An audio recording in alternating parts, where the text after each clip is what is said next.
Everybody, welcome to Hit Rewind. This episode, we're going to go through our favorite soundtracks of all time, kind of starting in 1980, basically. There really wasn't movie soundtracks that were being sold before, like American Graffiti, which was, 74? Right? Something like that, yeah. Yeah, and it slowly started to become a thing. There's Car Wash, which is really good. Hey, introduction. Sorry, I'm Michael, that's John. Hey. Sorry, guys, I'm really sick. I don't know if it's allergies or I'm just straight up sick. So I know I sound weird, and I'm probably going to be a little lost mentally. Other than that, I can Phantom of the Paradise, Rocky Horror Picture Show. There's that kind of stuff scattered in there. But it really seems like the '80s is where soundtracks took off.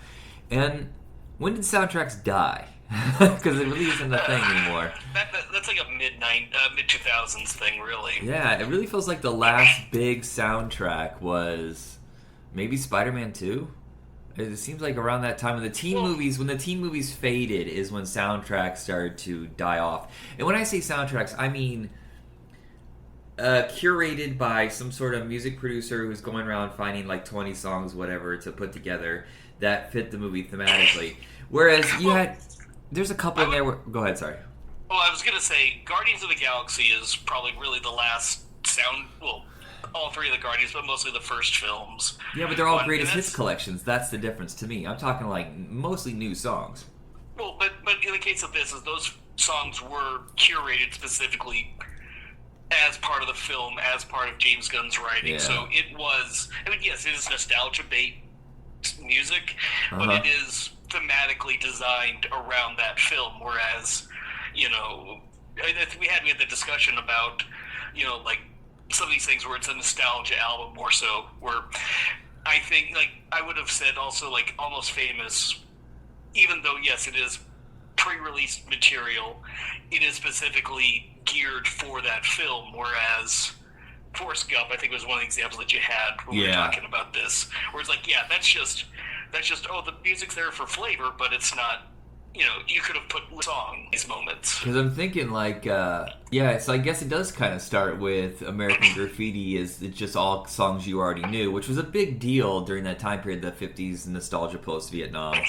But it did seem like once the 80s rolled around, you'd have maybe a couple classics in there. But for the most part, they're finding newer artists to do stuff, to have the feel that you're looking for in the music. And we're going to go in chronological order. We have 20 of them. We're only going to do half per episode because, like I said, I'm sick. I don't have the energy. Go ahead and start us off with your list. All right, well, my first one is going to be for Repo Man, which, the flick is 100% punk rock. Yeah. And the soundtrack matches it perfectly. And you got a great collection of classic punk groups. You got the Circle Jerks, Black Flag, Fear. You got Iggy Pop doing basically the film's key song. Songs I know, definitely it's that title track from Iggy. Let's Have a War by Fear. You got Institutionalized from Suicidal Tendencies, and Pablo Picasso by Burning Sensations, which that is probably my favorite song off the album. Because it's so fucking weird.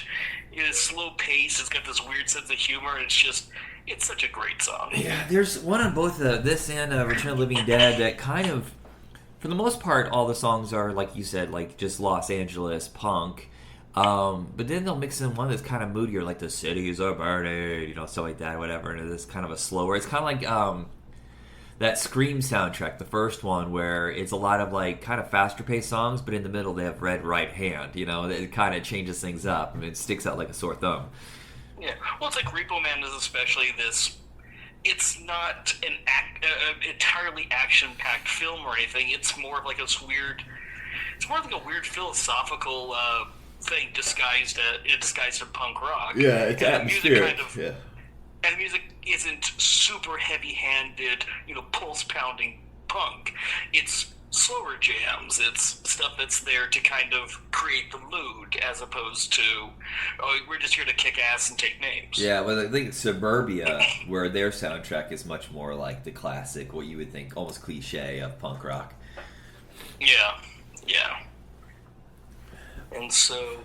How about yours? Your first one? I will say this. I had a list of 53 albums to curate. What did you start off with?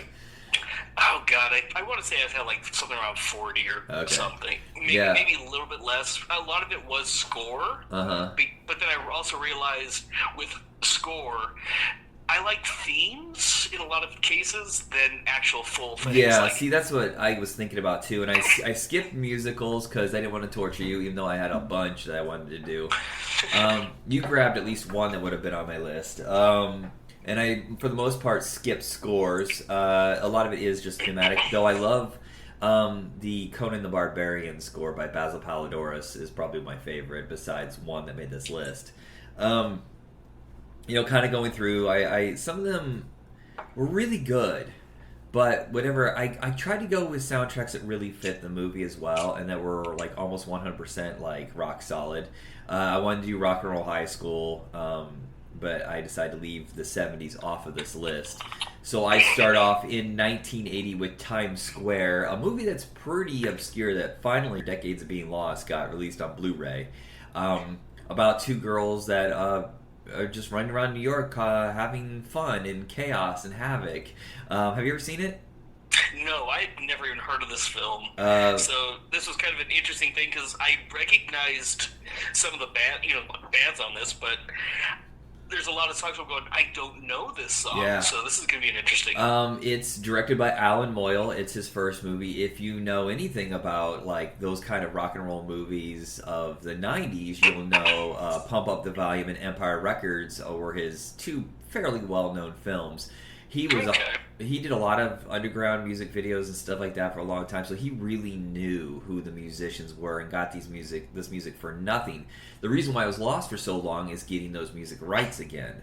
And if you want to see seedy New York, but without like vigilantes and violence, you know, a lot of those, you know, it's usually like that kind of like scummy New York, where this is just kind of like two misfit kids on the run. One of the girls' dad is like the attorney general in New York, and he's trying to get everybody to help find her, and they become like pulp heroes in their town to all these teenagers, and they form a band in the movie or whatever. The songs aren't very good, but they're really raw and emotionally feel authentic. So the main girl, I can't remember her name, she didn't really act, she was more of a musician, but she did a couple songs on here. But I really love the fact it starts off kind of disco-y on the soundtrack. It's a rock song, but it has a disco vibe to it. And then slowly, as the soundtrack keeps going down the road of where they're going, you know, deeper and deeper into the underground of New York, the songs are different. You know, it has more of an aggressive tone. And Tim Curry's in this as the DJ who kind of guides these girls along in their little rebellious career. He's really good in it. Oh, I realized the film soundtrack I should have included, and I didn't. What? Six String Samurai. Oh, I haven't seen that movie forever. So we have like, a lot of... See, these are songs that aren't really well known. These seems like lower down on the album listing. They're not really singles for the most part. But you have all the classics of this era. The Pretenders, Suzi Quatro, The Cars, Roxy Music, Gary Newman, Talking Heads. The Ramones, that song's probably the song that everybody would know is I Want to Be Sedated. Yeah. But Robin Johnson, she's the girl who's the other star besides Trini Alvarado, which most people probably know from The Frighteners. She has these really aggressive songs about like whatever's deep inside of her. And there's one that's it pulls you back because it is offensive, but it's intended to be offensive, if that makes any sense in the context of the film. Do you know what I'm talking about, where they're saying racial epitaphs? Oh yeah, that is definitely a thing, especially in this time where you will have bands that use like really hard language, and it's meant to be provocative. It is meant to make you stand up and take notice, but it's usually like, you know, I'll use Dead Kennedys as an example with Holiday in Cambodia. Yeah. Where it's like, you know, he has the N-word in it, but he is, in the song, he is playing a character. He is playing these people who think that, oh yeah, because I listen to jazz, I know how people, a certain group of people get along. Yeah. Well, and this is, since you haven't seen the movie, the viewpoint is basically she's trying to confront her father, who's upper, crust, white society or whatever, and she is going to be put into asylum because she's a lesbian. And so it's really confrontational with her father and his attitude towards people like her. So that's what the song is about. But at first you are, even when you know and you're prepared, you're like, wow, I didn't expect that. But that's the thing, is it's there to get to immediately grab your attention. You're like, wait, what? Yeah, if it's maybe not one you would watch over and over, but you should at least see it once. What is your second album? My next one is going to be This Is Spinal Tap. I just watched it again. God damn it, it's so good. I also don't want them to do the sequel. I really don't think they're going to hit the ground running. Yeah, no, this really does feel like it was a flash in the pan. And granted, all the Spinal Tap albums are pretty good. Yeah, but it has to be of a particular moment, and I don't know what they're going to do. What do they have to say? I mean, I guess they could comment on how the music scene has completely and utterly been decimated, and the only people still standing selling records and concerts are the classic guys. They've been around for 50 years. Yeah, and that's going to be, I think, part of what's in that film, because I think they have Ozzy and some other old, quote-unquote, old artists. Yeah. But Spinal Tap, it's a mockumentary about this hard rock band called Spinal Tap, and what's funny about it is it almost doesn't feel like it's a parody. The more you understand about the rock music grindhouse that it is, the more it just kind of feels like, well, yeah, you just really did kind of record a band on tour, didn't you? Yeah. Some of these people really are that dumb.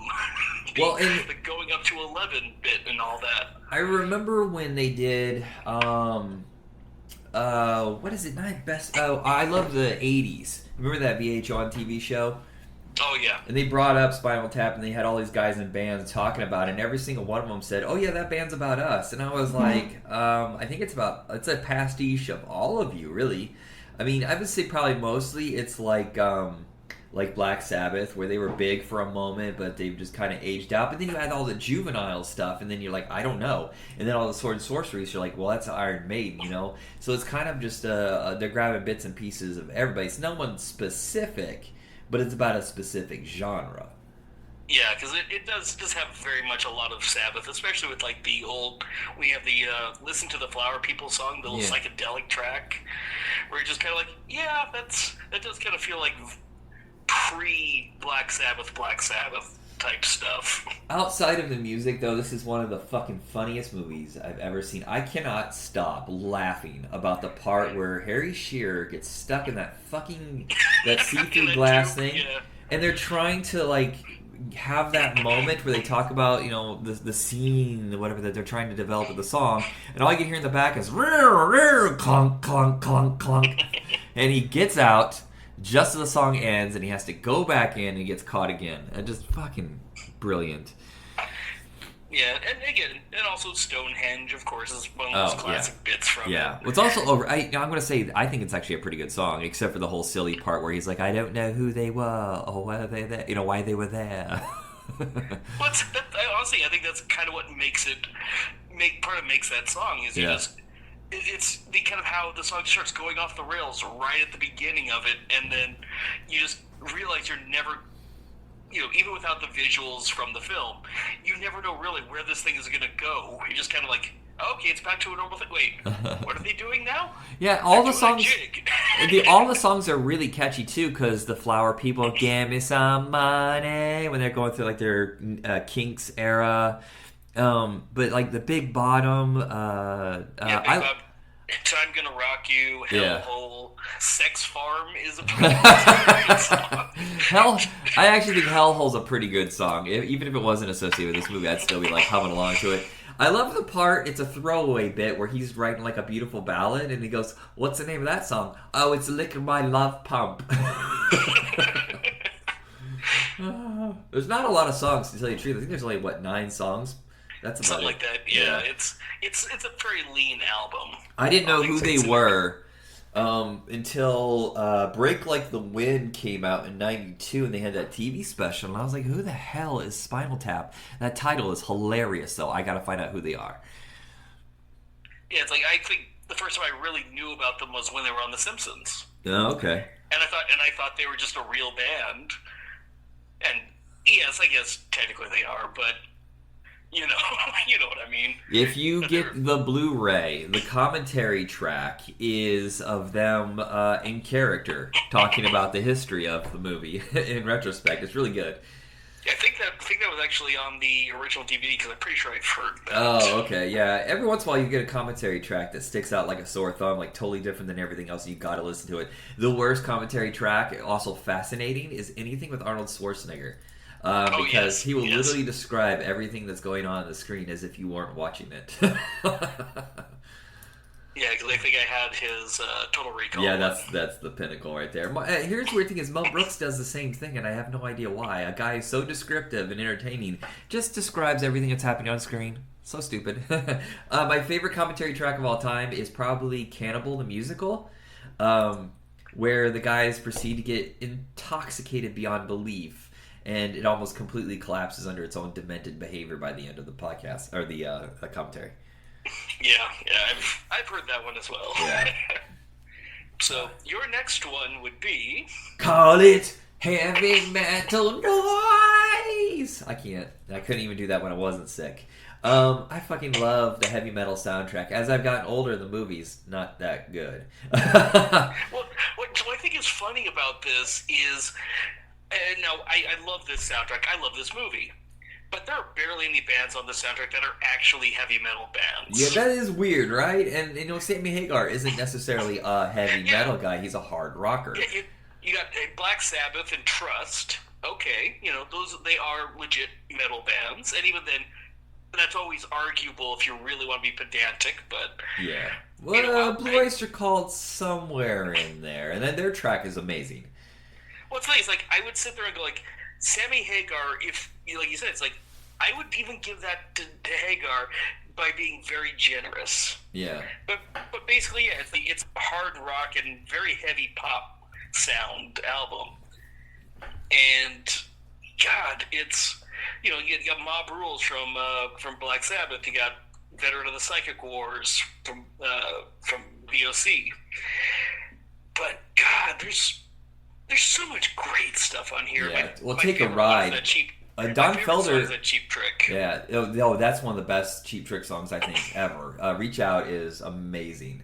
So Sammy Hagar, and then there's Don Felder who does a really good moody song called Take a Ride, and he's probably the lesser known of the Eagles guys that go solo. And then Devo is in there, right? Working in a coal mine, which they turned into a single. Yeah, it's really strange that it's not that heavy metal for a movie called Heavy Metal. Yeah, and again, granted, it's heavy metal because of the comic book, not genre of music, but still, you kind of feel. I don't want to say you feel cheated, but at the same time, it's like if you're going in with some expectations on the score, on the soundtrack to this, and that's what you get, it's kind of like. Okay. Yeah, I mean, you're not going to go see a movie called Metal Hurlant, right? Is that what it's called overseas? Metal Hurlant Chronicles or something Metal like that? Hurlant or something like that, yeah. And we were watching Fifth Element the other day, and I was like, oh my god, this is like a live-action version of heavy metal, especially that cabbie sequence. It's like... It feels like that's the closest you're ever going to get to a live-action heavy metal movie. Like I said, it's very juvenile. The animation now is kind of questionable, but they did what they could with very little money. Canadian film, I think. Ivan Reitman produced it. But it's the soundtrack that really carries this film. Yeah, if it did not have the soundtrack that it had, I don't think these things would have played as well. Because not all the stories in the film are good.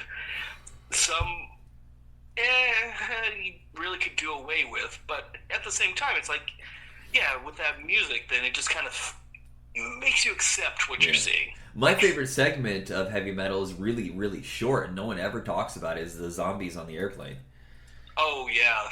It's really well... That's a creepy-ass one, yeah. It's disturbing, it's short and to the point, there's no excessive horseshit, and It's beautifully animated. I don't know. I just like, oh, 5 minutes. It's kicked ass. More of this, please. Instead of that. What's that one with the John Candy voice? The guy who turns into a big. Oh, the robot. Yeah. No. It's the one. No, it's right. Dan or Den. Yeah, Den I don't like that one. That one's stupid. Yeah, honestly, actually, I like the one with where the woman gets kidnapped by the aliens, and the aliens are stoners, and she that one's kind of funny. With a robot. Yeah. It's pointless. It doesn't really drive anything forward. Uh-huh. But I actually kind of find it very funny. All right. Especially again the two aliens who are just totally fucked up. Well, if I remember correctly, the movie was written by the guys who end up doing Stripes, or maybe did Stripes before this. Whatever. You can feel their voice in that. That's the only one where you really feel their voice in the cartoon, or I guess episode. I don't know. Yeah, segment. Yeah, segment. Thank you, Brain. Thank you for checking out for this episode, stupid moron. Go ahead. All right. Well, my next one's going to be Return of the Living Dead. God, such a fucking great movie, which traumatized me as a kid. By the way, I could not watch zombie movies forever which is weird because now I watch and I'm like, this movie's fucking amazing. It's so funny and wild. Well, the Tar Man, that thing is just... That's what traumatized me. Actually, what traumatized me was the very end when he bursts through the up into the rafters or whatever, and his eyes are all melted, and that fucked my head up. Yeah. Oh, also just the when you find out that it hurts to be dead. Yeah. It's like, oh Jesus. But yeah. Whereas, again, you have Repo Man, which is also a punk rock thing. It's kind of like odd stuff. This is like gothy and party punk. Yeah. He's like, we're here to have fun with this carnage, and it's like we SSQ, you got TSOL, 45 Grave, although it's a different version than their actual album cut. Yeah, Burn the Flames is my favorite on this. It doesn't really fit in with everything else, but God, it's so good. It's like Surfing Dead is so much fun. Yeah. Well, what I love about this soundtrack is I feel the moments. Like I listen to this and go, oh yeah, this is the part of the movie where this happened. You know what I mean? I love those kind of soundtracks. Yeah, and which is everyone would of course then remember Tonight We'll Make Love Till We Die, because that's a very prominent song in a very noticeable section of film. Yeah. What I feel like the curse of some of the soundtracks that I put on here is it's always music from and inspired by, which means it doesn't, you're not reminiscing about certain scenes of the movie based on that, Yeah, because sometimes these things are just it was there because of the film, not necessarily in the film itself. Yeah. But what is your next one? Do you think Return of the Living Dead is the best Night of the Living Dead sequel? Yes. Yeah, of the returns, it's the best one. Although I do really like 3 as well. I mean better than Dawn of the Dead, but better than Day of the Dead. I actually prefer Return of the Living Dead to Dawn of the Dead. I know they consider it to be the greatest zombie movie of all time, but I prefer Return of the Living Dead. Yeah, well, I will stand by that as well. My next one is Valley Girl. Do not watch the remake. Holy shit, what a fucking mistake that was. It doesn't even make sense and whatever. It's a musical and they have some of the songs, but they have a lot of songs that just, why is it here? But I can't believe how many good songs are on this movie, which was a decent sized hit at the time for a no budget movie, but I just surprised that they had so much money to be able to get great songs. Or maybe they signed a deal with one label. You know how sometimes we'll put the album out on Elektra Records and you can only choose songs from our artists. That kind of deal, Yeah. But it has A Million Miles Away is probably my favorite song off this one. The Plimsouls. Johnny, Are You Queer is still a classic. Eyes of a Stranger.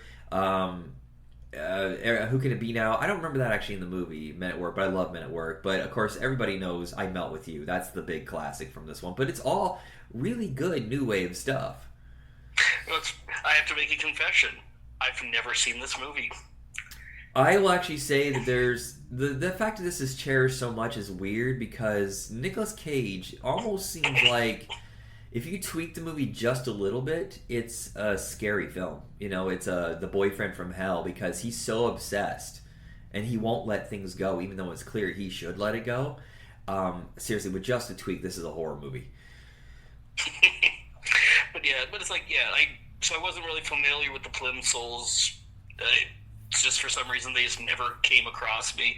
But I loved all those songs. Yeah. I don't think I've heard the Payola song "Eyes of a Stranger," but I did I did see the music video for it, and that seemed very familiar. Yeah, it was, I think, a minor hit. It was released as a single, but it's not one of those that, unless you knew this movie, you probably don't know the song. Yeah, it's like the song "She Talks in Stereo" from Gary Myrick. Such a good, "Love My Way." I don't know if that's a single from Psychedelic Furs, or I've just heard it so many times I know it. But of course, Psychedelic Furs, they're the ones that did "Pretty in Pink," right? Yeah. Okay. Yeah. What is your next album?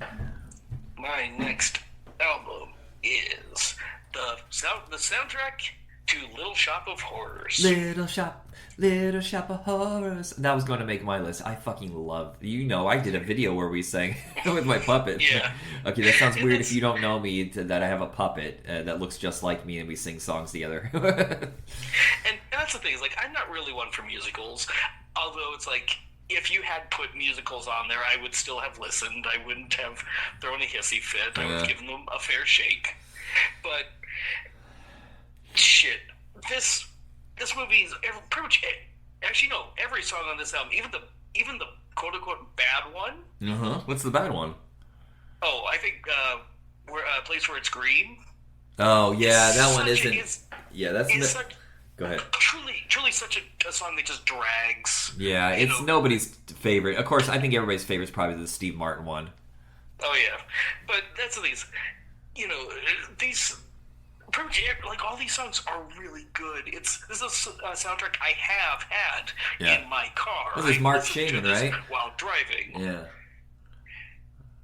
But it's like, here's the thing. It's like, you want to, like, you go like Skid Row, Dentist, of course, Feed Me, Mean Green Mother from Outer Space. All these things are so entertaining.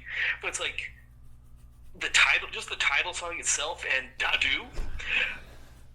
Those are fucking great. Just, it's like, they're almost throwaway parts. Again, the opening song is just there to set the tone, not really do anything from there. But that's such an iconic just theme. And then Dadu is just, just so fun, just kind of like, setting up the plot of the story, not really driving much. Hey. But what's your next one? What do we got? Number 4, right? Yeah. Yes. Okay. I tried to steer clear of soundtracks that everybody knew. Like, I love Footloose. Look, I'm a fucking mainstream and cliche. I love Footloose. I love Empire Records. I love the Top Gun soundtrack, even though I don't love Top Gun. The soundtracks I listened to all the time as a kid. But there is one that sold very well, and there's a song on it everybody knows, but nobody ever talks about the actual soundtrack itself. And it's the original Ghostbusters soundtrack. And it's so much more than that Ray Parker Jr. song. I fucking love the thematic. When I was a kid, I would pop this in and get my little Ghostbusters gun out from the cartoon and just pretend I was a Ghostbuster. And cleaning up the town, saving the day, man, I just felt like I was rocking it out. In the Name of Love. I don't know if that was a single, but I know that song like the back of my hand. Was that ever on the radio? I don't think so. Yeah. I would have been way too young to really have known. Yeah. But that's I own this cassette. Okay. And I listened to it a lot. So my favorite on this is Magic. By a guy no one's ever heard of, Mick Smiley, but you know it because it's when all the ghosts get out. They break open that, what is that thing called? The containment unit? Or the containment unit. Yeah, and you slowly see the animation of the ghosts being let loose back into New York. I fucking love the moody feel of that. But I also like Elmer Bernstein's score on this is so fun, and no one ever talks about that either. Yeah, and I was thinking about this when I was listening to him, going, okay, aside from Ray Park Jr., which, that's because that song was like everywhere. Yeah. You have the Thompson Twins, and I will just say, for me, Elmer Bernstein, it's going like, you don't really know who any of these people are. And then I went, oh wait, Air Supply is on here. I'm tangentially aware of Air Supply. So I'm very aware of Air Supply. Ugh, my parents listen to it all the time. but it's kind of go like, yeah, who the hell are these people on this album? Sort of thoughts, because I mean, it's such an ingrained part of my DNA that I know these songs. Well, it's so many soundtracks are like that, especially well-known soundtracks where you got the big ones, but then like 50% of it is like this was their big moment. This is the only thing they ever had was this soundtrack. Yeah, that's like the Laura what's it, Hot Night with Laura Branigan. Oh, she's known for something else though. Laura Branigan is known for I want to say she's known for Gloria. Gloria, Gloria. Da, da, da, da, da, da, da, da. You know what I'm talking about? Doesn't sound familiar, so. Oh, okay. It was a really big song, like in 1983 or whatever. We heard it all the time as when I was a kid. Yeah, I was 2. So. I think she had another really. You should listen to her. Oh, Self Control is a really good one too. That came out in like '86. She died super young, but she has a really good catalog.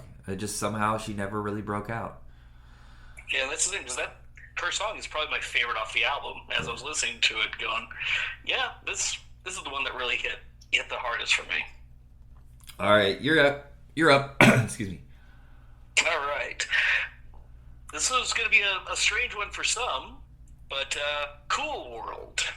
I know of it, and I remember at the time, like, it was kind of one of the first industrial kind of electronica albums, right? Like a mixture of both. They had Hellraiser 3 that had some of that stuff before it.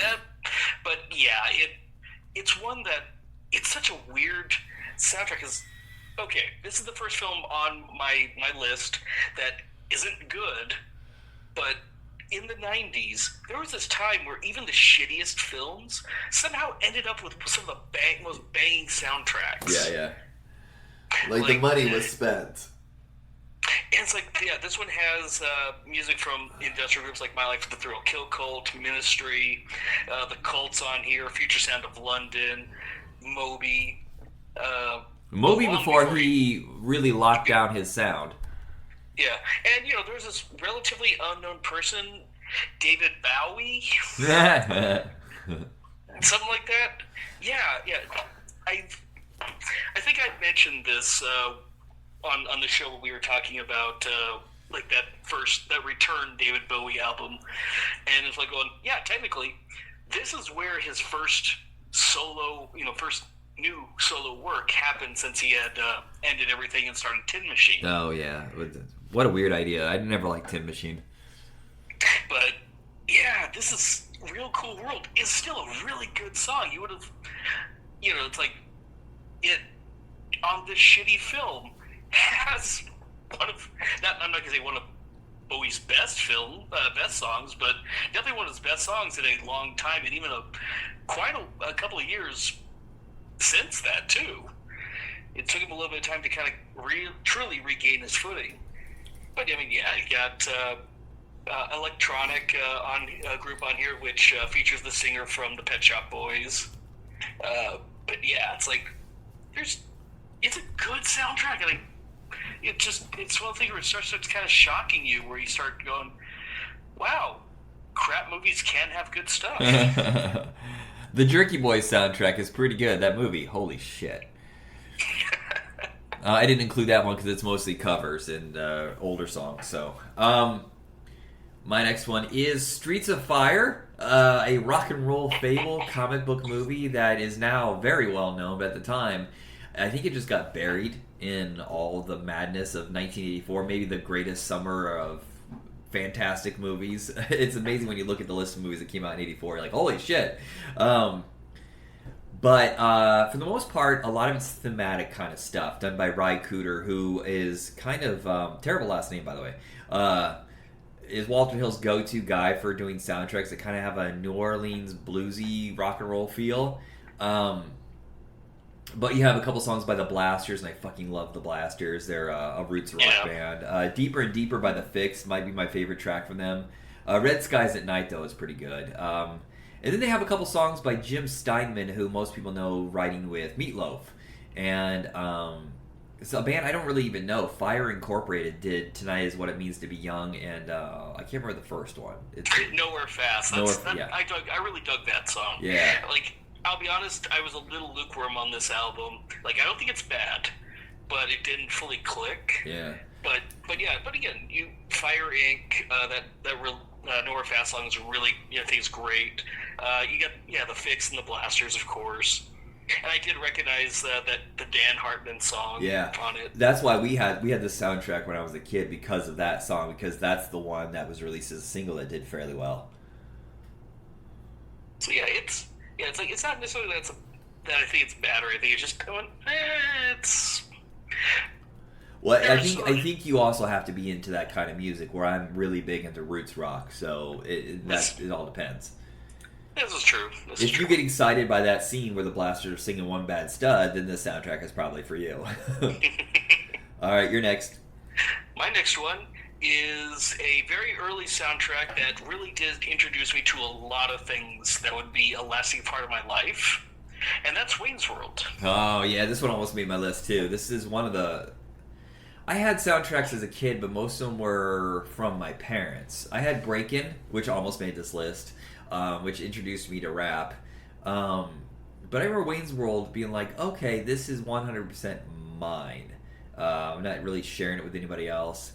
And, I mean, besides Bohemian Rhapsody, I don't recall it having any hit singles, did it? It didn't necessarily have hit singles because... the Black Sabbath song that's on it isn't exactly like the best Sabbath song, even though I have a deep love for that album. I think it's underappreciated. And the Alice Cooper song was big-ish, but you know. I remember my favorite track off this is the one you probably would expect from a band that I know nothing about, and it's the Bullet Boys, Take a Long, Long Ride with Yourself. Oh, yeah, that's a really good song. Yeah. And was it like Rhino Bucket is another one of the bands on here. And then, of course, there's Dreamweaver. But there's a really interesting one. I don't recall if Red Hot Chili Peppers ever had it on one of their albums. I can't even remember. It's called like Minka Linka or something like that. It's Sebastian. Yeah, I can't. Yeah. Sigalominko or something like that. No, I think this is the only place that song is on. That's fine. And it's like I fell in love with the song on this album, and I didn't realize it was a cover until years later. But Crucial Taunt's cover of Ballroom Blitz. Oh yeah. I don't think any of us knew at that age that it was a cover song. But yeah, she's Tia Carrere. Is she singing this or not? I believe she is. Okay. I'm pretty sure that is legit her singing. I have listened to that silly ass song at the end of the movie that goes for like 6 minutes so many times. It's like an extended version of the Wayne's World song, but they come in and they do their like little one-liners while the song is going. I fucking love it. Yeah, that song got listened to a lot when I was a kid. Less so when I was listening to it now. I'm like, oh, okay, that's what it is. Yeah. Like, it's party time. Excellent. Wayne's World. Given the choice of, I love songs that are about the movie, like Dragnet and stuff like that, Spies Like Us. I think the Wayne's World one is probably my favorite. I would actually have to put some thought into it, because I know there's a few songs that I kind of like. Actually, no. You know what? I'm already done. I already got it. Evil Alien Conqueror's theme. It is. I've seen the movie, but I don't remember it. Yeah, the soundtrack. Oh yeah, it's the opening song as you're going through the title credits. Just has like E is for evil. It's dumb. It's an incredibly dumb song that 100% matches the tone and feel of the film. Well, speaking of that, my next song is sort of about the movie. It's the theme of it's the name of the movie. It's Weird Science. As, of course, most people only know Oingo Boingo probably because of this for the longest time. Then Dead Man's Party, I don't know, like 15 years ago, really started to pick up. But they're not really a well-known band. People know who Danny Elfman is. They know they have songs in movies. And, but they don't really know the band. And if you look at their catalog, Weird Science is kind of more of a fluffy throwaway of all their stuff. A lot of their stuff is deeper and darker than this. Oh yeah, much. But I can fucking sing this thing like nobody's business. I was walking around work the other day just singing it. My creation, is it real? Whatever, like that kind of stuff. I love his vocals on this. It's too fucking long, Thank God for the soundtrack for cutting the last minute and a half off, where they just keep saying the same thing over and over and over. Weird Science. I mean, Oingo Boingo is not exactly known for landing the plane. They just kind of circle for a while until they run out of gas. But on top of that, I wish I had this up. It's another, like, it's not new wave. I mean, I guess some people categorize this as new wave, but this is modern rock. This is whoever. Oh my God, I'm having a brain fart. The director, John Hughes, whoever he worked with on all his movies for his soundtracks, he really had a good relationship in, like, not only choosing hip new songs, but also ones that really fit in well with the movie. Actually, I'll say this. I think the soundtrack's fine, but there's only really like 3 songs I truly liked about it, and ironically, 3 of them I know really because of, well, I guess Weird Science because of Weird Science. Yeah, but, and of course, the 80s we know really well, yeah. Yeah, more so because of them being outside, like, yes, Killing Joke's 80s, and then the Lords of the New Church Method to My Madness. Yeah. I really know them exterior to this film as opposed to in the film itself. Right, yeah. I have to say, that of all the albums here that I struggled with, that's probably the one that maybe I would have left off. I really wanted to add Beverly Hills Cop, but I was like, everybody knows the Beverly Hills Cop soundtrack, so maybe I made a mistake there. But Weird Science is still pretty good, but it's probably, if I was to do, like, of the list, it'd be dead last. Yeah, but this is also, at the same time, you're thinking about it, and these are soundtracks that mean something to you. So, that's true, yeah. You know. All right, what's next? My next one, truly the soundtrack that did influence me the most out of anything, and that's The Crow. Oh, yeah, another one that would have made my list. We tried not to replicate each other, because I would say probably 3 or 4 of yours would have made mine easily. God damn, the sound, is that the greatest soundtrack of all time? I honestly, yes. Yeah, I genuinely can't think of a soundtrack that not only encapsulates the feel of a film, just on its own, but something that can stand on its own with just contextually, away from the film. Just these set of songs. Yeah, it helped that Alex Proyas was a film director, or a video director at this time, so he had already built a lot of relationships. So it feels like he really, like, way ahead of time said, hey, this is what the scene's going to be about, work with this, and then they're working the music and the scene together. Like, I feel like he gave them the inspiration for the songs by showing what the movie was about, but then edited it around the songs. Yeah. And again, sometimes you get some of these things in the film itself. I mean, My Life the Thrill Cult is in the thing. Yeah. Oh God, who is the other band that's in the film? They're playing Time Baby, if I remember right. Oh, no. But I do love the scene where he's changing for the first time to Burn by the Cure is just phenomenal. Will always be stuck in my head. Yeah, this is a classic soundtrack for a film that really once was a cult classic. I think it's just becoming a classic. Yeah. But what is up for yours next? I was going to do Ferris Bueller's Day Off because of how important it is to the movie. But once you take those songs off on their own, it doesn't work as well. That's what I tried to do with the sound movies. That the soundtracks they really flow together, and if you separate them, it's like, ooh, that doesn't work anymore. And this is really obscure, and I'm pretty sure you've never seen this movie, but it's an Italian horror film. I don't even like Italian horror films for the most part, but there's a few that stand out. And in '85, for some reason, they decided to do heavy metal soundtracks to 2 Italian movies. One's called Creepers with Jennifer Connelly and Donald Pleasance, and Demons, which is a really fun gore fest, and it's just loaded to the gills of great synth music. But also like fun heavy metal songs mixed in. I love listening to this. I love watching the movie too. What's kind of funny is, you got like Saxon, you got Accept on here, but also it's those score cuts for your modern day people. Retrowave artists like Carpenter Brute basically are replicating this. Yeah. Claudio Simonetti, I believe, was the guy in the band Goblin.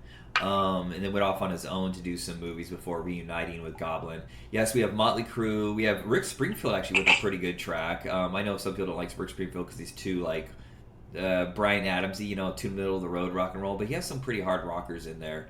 I've never heard of Pretty Maids. That was the one that threw me off. But that Night Danger song is pretty good.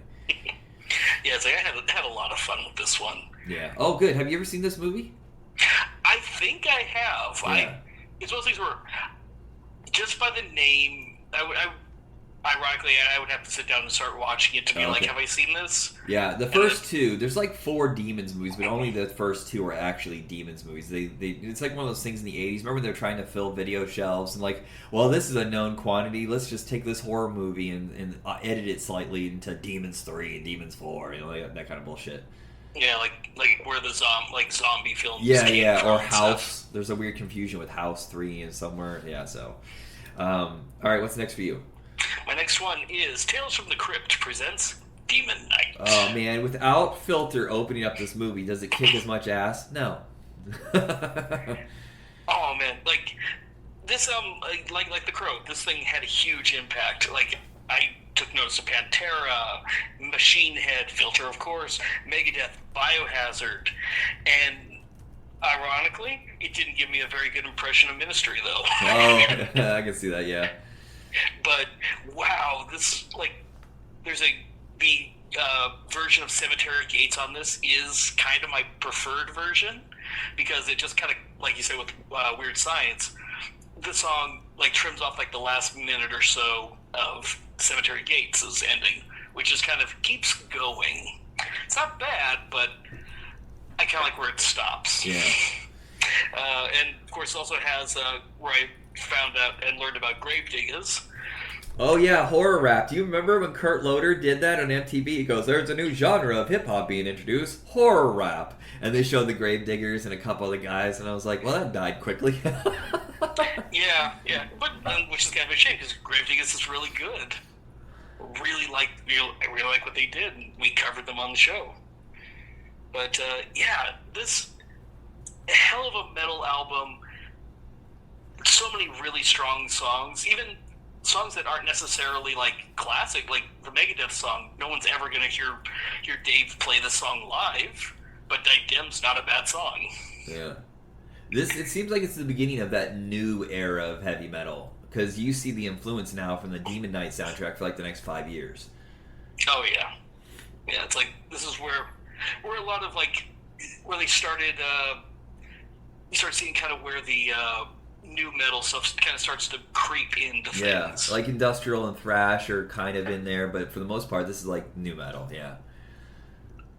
But so what's your next one? Okay, so this one is interesting. I'm not sure what I sent you because I had the Better Off Dead soundtrack. So it's only the songs that I know from... Well, I've seen the movie a million times. It's tradition. We watch it every single Christmas for the last 35 years, 33 years or whatever. Did you listen to the YouTube playlist? Did it show every single song for the movie? Because a lot of songs, they're in the movie, but they're not just snippets. They don't really work. But actually, that's the one I had to do was the YouTube one. Shit, sorry. So you probably had to sit through Neil Sedaka and Frank Sinatra and stuff like that. I did at least mix it between what was said to be in the film and that. But I think I check some. Oh, there we go. I think what it was ended up being, I really liked the score bits more so than the actual songs. Yeah. Now, have you seen this movie? No, I am not familiar with this one at all. Yeah, we watch this every single Christmas. It's one of my mom's favorite movies, and it's just become tradition. But it's very middle of the road. I know this. It's very poppy. There's Howard Jones. Like to Get to Know You Well. If you see the movie, I think the soundtrack will work better for you because they're so critical to the scenes. That's probably I was trying to think. The Foxy Lady was a big important part of it, but Elizabeth Daily is a voice that no one really knows, but every single song I've heard from her is fucking amazing. Most people know her as an actress. She was in Valley Girl. She was in Pee-wee's Big Adventure as his love interest, or sort of love interest, Dottie. Okay. She did, what's the main character on Rugrats? The little bald kid? Oh, Tommy. Tommy. So she does mostly that kind of stuff, but she's a hell of a singer. She's got a voice that just tears it up. And then there's a really great scene with Van Halen, Everybody Wants Some, where it's all set to claymation hamburgers. It's really great. I'll probably have to check out the film just to see if the songs really work more. Yeah, it's in my voodoo. Rested by You and With One Look, they're done by Rupert Hine. They really are critical to the movie. Come to My Rescue. A lot of this is by Rupert Hine, a guy I've never heard of outside of this. But it's just one of those where, like I said before, without the movie, if you don't know the movie, then it probably won't work as well.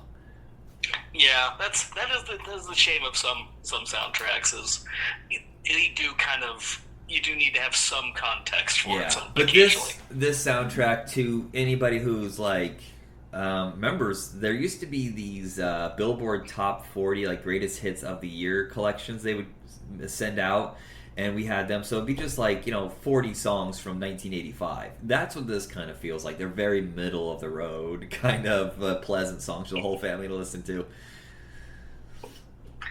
Yeah, definitely. Yeah, like I said, it wasn't hooking me, but like you said, as you're saying, if it's really kind of crucial to the film, then it does kind of feel like, okay, I am missing something from this. Have you seen One Crazy Summer?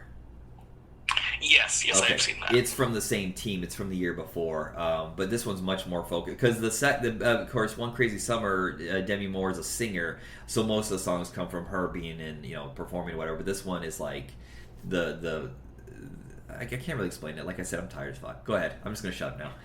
Okay. Well, then I guess my next one is gonna be Escape from L.A. Again, another crap movie, but one hell of a soundtrack. I've heard people try to defend it, saying he did it intentionally. I was like, no, if you look at the history of it, they fucked him over while he was in the middle of filming it, and they took all the money away, and then he was like, well, who gives a shit now? So he stopped trying. Yeah, I feel bad. I will always recount the fact that they spoiled the best joke of the film in the trailer.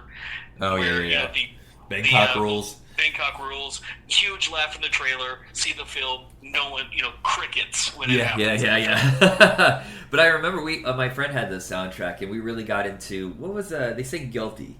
What's the name of that band? Oh, Guilty? I'm guilty too. Hey, you're guilty. Oh God, what is that's one I don't have listed on in my thing. Yeah, they're on that soundtrack. I thought that song was really good. Not the Guilty, but the another one they did. I think the song is Blame. I think that's the Gravity Kills song. Yes, thank you, Gravity Kills. But I also remember, I love songs that literally mention the title of the movie in the song, and Rob Zombie's singing Escape from L.A. Yeah, the one by White Zombie. I mean, it's like White Zombie, Ministry, Stabbing Westward, Tool, Tori Amos. That's what always throws me off. But in the movie, it makes sense. Yeah, especially because it is a little bit more of an electronic-oriented Tori Amos song than her traditional piano stuff. You love Tori Amos. She's lost on me. I don't get her. But that's just me. And, of course, Sugar Ray, before anyone knew who Sugar Ray was. Back when they were a metal band. Yeah, it is such a weird mix of stuff, but wow, is it a really good soundtrack? And again, a lot of these songs also appear elsewhere, because it's Professional Widow from Tori, Sweat from Tool, Dawn from Stabbing Westward, Gravity Kills the song, Sugar Ray songs off their first album. It's like a lot of stuff is from other areas, but it just, good way to compile them all together. Yeah. My next one is Bill and Ted's Excellent Adventure. Look, the first two movies are just phenomenal when it comes to the soundtrack. I don't even remember a single song from the third one. I've only ever seen it once. I guess it's not that good if I never want to go back and see it again. This is like the peak of hair metal, but somehow still picking really good songs. They didn't pick anything really that was throwaway shit. Even if they are kind of silly, you know what I mean? Like, still structurally they're sound singles. I'm sitting there looking at. I went over this because it's a soundtrack that's really pretty much filled with nobodies. Yeah. I mean, you've got Extreme. before they hit it big, well, I didn't realize that Not So Far Away was written by Tom Cochrane, but not sung by him. Well, Power Tool is Nelson. Is it? Oh wow. Yeah. Okay. I love from the very beginning of the movie though. It has kind of a moody kind of do do do do do do do do do do. Big Pig, the song "Can't Break Away." Oh, that's the name of the band, Big Pig. What a fucking stupid name. And they're an Australian band. Are these all made up names mostly? That's what it feels like. I look at the names, I go, no, that can't be real. I was very curious about that band, so I actually went and looked up, and I found they had their first album, or basically their only real album. Yeah. And they're okay. They're fine. Okay. So it's just that one song that stuck out. That song is really, truly their most interesting thing. But I kind of wish that, in a way, I do kind of wish that they had hit a little bit harder, because I think they might have been a band that we would have been like, oh shit, have you heard the new Big Pig album? But I love that Extreme song. I thought it was Van Halen for the longest time when I was a kid because it kind of has that feel. But do you wanna play? It kind of has Van Halen's fun, Eddie Van Halen's guitar work. Of course, it's Nuno Betancourt. Probably one of the greatest guitarists that no one ever talks about, because whenever you think of Extreme, you always think of that one sappy song. Yeah, and it's like when we cover them for the show, I will always say he's the best kept secret in rock. It's like I would almost now I would say he's probably the best living guitarist. Yeah. But while we had Van Halen, I would almost argue that he was better than Van Halen. There's a song on here that I didn't realize until we were discussing it one time, like 10 years ago, me and Jacob. We started listening to the lyrics, and it was going to be our theme song, Two Heads Are Better Than One, and then we started looking at the lyrics and listening to it. I was like, oh, I think this is about a threesome. I don't think this can be the theme of our show. We better not do that. Yeah, but then it's like Vital Signs, Robbie Robb, Shark Island. Yeah, Shark Island had pretty fun songs, but I don't know who the fuck they are. Yeah, it's like, who the hell are these people? Yeah. But it's like, Boys and Girls Are Doing It. This is a fun song. In Time is a fun song. Father Time and Dangerous from Shark Island are two of my favorite songs off the album. Who? Those are so fun. Yeah. Go ahead with your next one. All right, my last one for this show. God damn, this movie is so fucking lame. But damn, does this album have some fire tracks. Batman and Robin. Oh, man, that movie is so bad. But I remember how big that soundtrack was. That Smashing Pumpkins song is not only a change for them sound-wise, they're really trying to get out of the grunge. I mean, you said they're not grunge, but they still had a little bit of connection to it, like connective tissue. Yeah. But this is them forcing them into a new era. And it was a big hit. I feel like there was a couple of big hits on this, but then the movie just sucked so much dick that it, dragged it down. Yeah, it's like you had Look Into My Eyes from Bone Thugs, which ended up also on Art of War. Moloko's Fun For Me, which is great. The Goo Goo Dolls song Lazy Eye. Foolish Games by Jewel. I don't like Jewel, and I like that song. Like, God, this album... Until we truly learned what a monster he was, Gotham City by R. Kelly was also a pretty good song. Yeah. Now you don't feel all that hyped about it, but that was a pretty big fucking hit. Well, there's so many movies that are mediocre as fuck with great soundtracks. It just happens. It just depends what their focus is. Like, oh, we're not gonna be able to save this movie, but maybe we can sell a bunch of albums, Yeah. Well, that's the thing. Is like this. The film was made to was to sell toys. The soundtrack was there to sell albums. Yeah. But what is your final? My final one is the second part of the Bill and Ted journey, which my favorite is the Bogus Journey. Is that your favorite of the trilogy? No, I'm still a fan of the first one. I remember coming out of the theater and people were like, they didn't travel really that much. It wasn't like the first movie. And I'm like, it's so fucking weird. I love it. I had a hard time with it as a kid because some of that stuff creeped me way too much out. Oh, yeah, the bunny, the fucking Easter bunny is disturbing. Yeah. Grandma, give me Grandma a kissy. It's like I appreciate it as an adult. Yeah. But I think it's such a weird departure from the stuff that they had set up in the first one, where it's just like, is this even the same? So this is a weird soundtrack because it is kind of the last gasp of hair metal, glam metal, if you want to call it that. and the newer alternative kind of metal coming up.